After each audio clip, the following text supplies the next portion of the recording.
Take a look.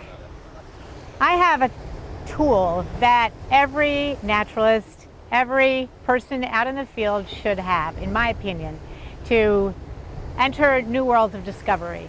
And that is simply the tools of investigation, parabinoculars. It is surprising how many people do not know how to adjust a pair of binoculars. So I'm going to walk you through step by step how to utilize properly, with ease, a pair of binoculars. But first, you may be asking, who am I? Where are we? My name is Jane Howard. I like to consider myself the ambassador to Aloha. We are on the big island of Hawaii. You could take all the other 7 inhabited islands and put them inside of the big island. We're one big volcano. We're actually 5 volcanoes, but as you can see around here, it is volcanic basalt everywhere. We're going to talk about lava. Back to binoculars. First important lesson, put the strap around your neck. I can't tell you how many times I've seen binoculars go overboard or into molten lava. So, strap. Now take a look at your binoculars because they have a lot of adjustments on them. Second thing that's kind of embarrassing, take the dust covers off. You're not going to see anything but black if you don't. And then there's an adjustment on top. It's like a rocker switch, which actually you'll need to know about. On usually the right lens, could be on the left or both, there's what we call the diopter. You can see that there are some adjustments that can be made on this optical. And what we simply do is first put the binoculars up and measure the distance between 2 eyes.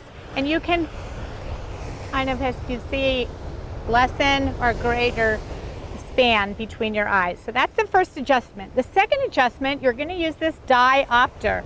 So you're going to close your left eye, or you can cover it, close your left eye, and you are going to focus on something maybe 30 feet away, something stationary preferably, and get it crystal clear in that right eye. You're closing your left, and then you're going to do the opposite. You're going to take the right eye and close that eye, or hold your hand over it, and you are going to use the center dial to find a crystal clear point about 30 feet away again that brings the 2 circles together in one, and you should have your adjustment. So you adjust one eye and then the other, and you've got your eye span adjusted. And one last thing, on the lenses themselves, if you wear glasses, you're going to want to push this little gasket, this rubber coating cover back. If you don't wear glasses, you want that space between your eye and the lens, and so you're going to pull it forward on both. So we're ready to go. Let's go see if we can find some whales.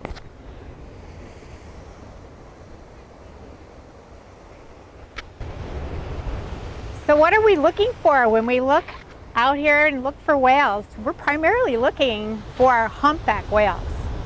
Why are they called humpback whales? Because they have a hump when they dive, and they can dive for up to 30 minutes. And then you have to be extremely patient because they are going down to 700 feet and they will not come back up for a little while. But that hump that you see gave them their name, humpback. First time I saw humpback whales was in Alaska. I've spent several seasons in Alaska with incredible stories and memories, from work with the Forest Service to living in the bush, digging clams for a living, encountering wolverine mating in the wild, and grizzly bears doing their own clamming. And I worked at an outdoor school in Juneau and also worked on a cruise ship. So what are we looking for behavior-wise with the whales? They're coming from Alaska. They've been there all winter. and they are gorging themselves. They are feeding on about 1.5 tons of krill, which is like a crustacean, small fish, per day per animal. We're talking about a 40-ton, 40-foot long animal, marine mammal. They give birth to live young, and they come here to Hawaii to have their babies, to socialize, to mate, and to rest. They make that 6,000-mile journey without taking a break. So they travel probably 1,000 miles a month, approximately 9 miles an hour, without a rest or a break. And when they get to Hawaii, they are not interested in eating, but socializing, having their calves, nursing their calves, teaching their young songs. One of their communication mechanisms is songs. And every year their song changes a bit.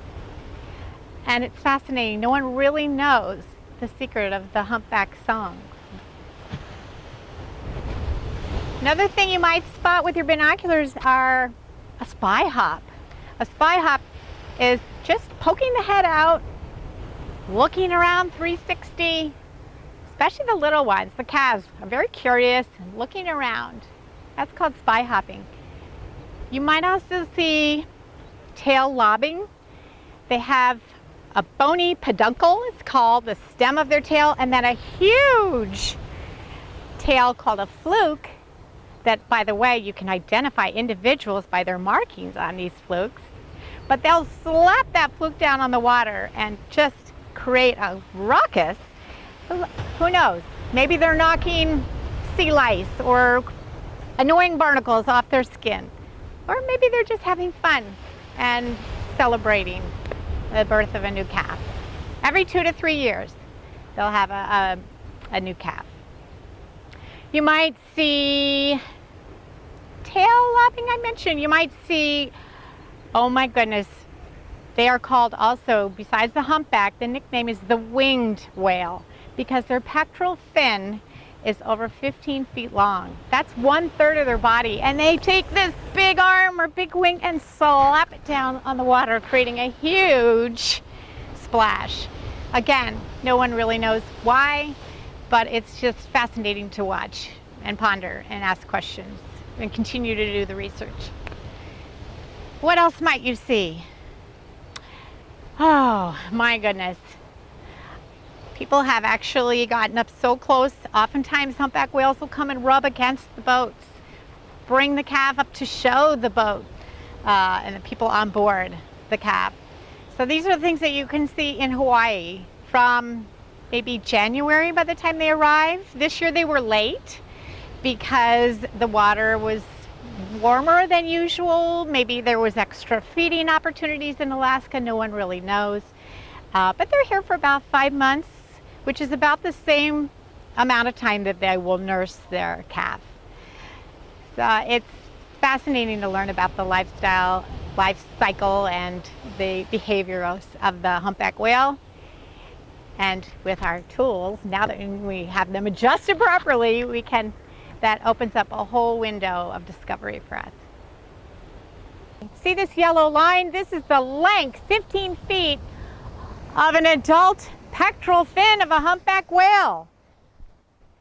Can you imagine? That's 1/3 only of the entire body of the whale. So off into the jungle, past this hollow tree, would be the entire, well, you'll just have to visualize. 3 of the yellow line is the size of what you'd expect to see a humpback whale. But this tree, now that I'm over here, is very important to the Hawaiians because they make all their mats and clothing, traditional weaving basketry out of this hala tree.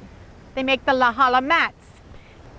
The most outstanding behavior that you just would love to witness, the humpback whale, is a breach. A breach is when the entire 40-ton animal clears the water. The entire body of the animal is out of the water, comes crashing down. Are they leaping for joy? Are they communicating? Are they getting attention? No one really knows, but it's spectacular sight. Now, Alaska and Hawaii, they have a lot in common. They're wild places, they're beautiful, waterfalls abound. Yes, we don't have glaciers in Hawaii, but we share a common bond in that the people here, the natives, speak a different language. The traditional indigenous people even had a kingdom here and a palace. In Hawaii, native culture's still very much thriving, and people love to live off the land, the bounty of the sea. They share the self-sustaining attitude. I'm going to chop my own wood and haul my own water and collect my own energy with solar panels and wind. So it's Alaska, Hawaii, not only the people, but the bounty, the beauty, the natural environment. Here in Hawaii, we have 8 of the 13 ecosystems. It's unbelievable. Here on this island, we have snow, we have cactus, we have wetlands, we have pitcher plants, insect-eating plants, we have coral reefs, tropical environment. It's incredible that on an island, which is a series of 130 islands that make up Hawaii, we can have so much diversity. We're really one big volcano. And we share that with Alaska as well. Alaska has 130 volcanoes. Alaska and Hawaii share the migration of the humpback whale.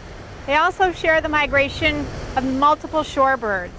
One of my favorites is the Pacific golden plover. Just a shimmering feather coat. Just looks iridescent in the sunshine. And they come here, 6,000-mile migration to come to Hawaii. We have black lava everywhere. We are on one big volcano.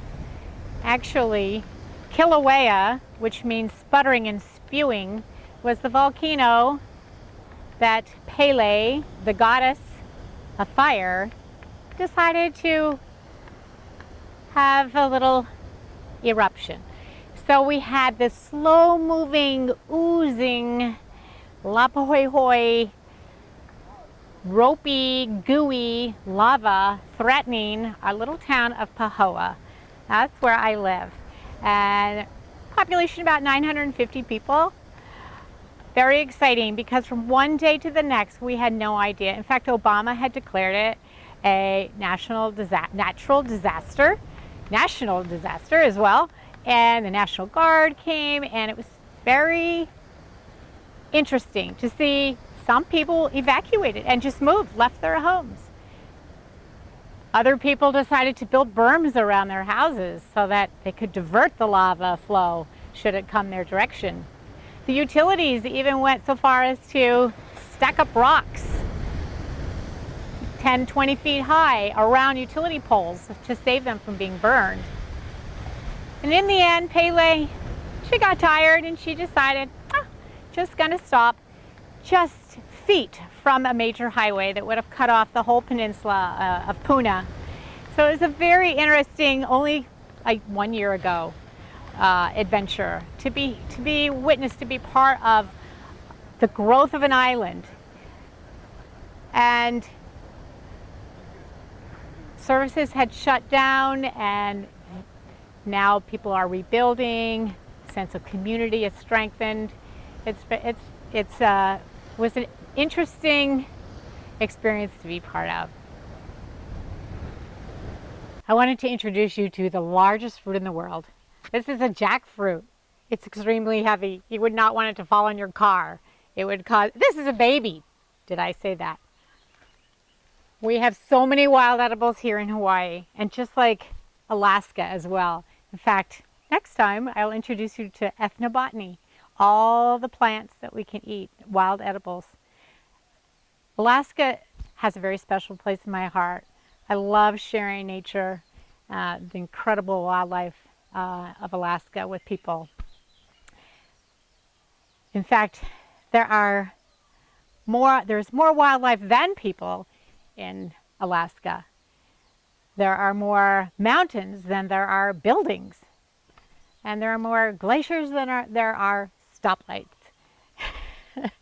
It's a fascinating place, as well as Hawaii, and we share a lot together. And today I've introduced you to a new tool of discovery, your binoculars, and will open up a whole new world of discovery and adventure for you. And I've also touched on lava, and I've touched on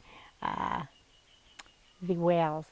So with that, I want to thank you, mahalo, and wish that we all can go with the flow.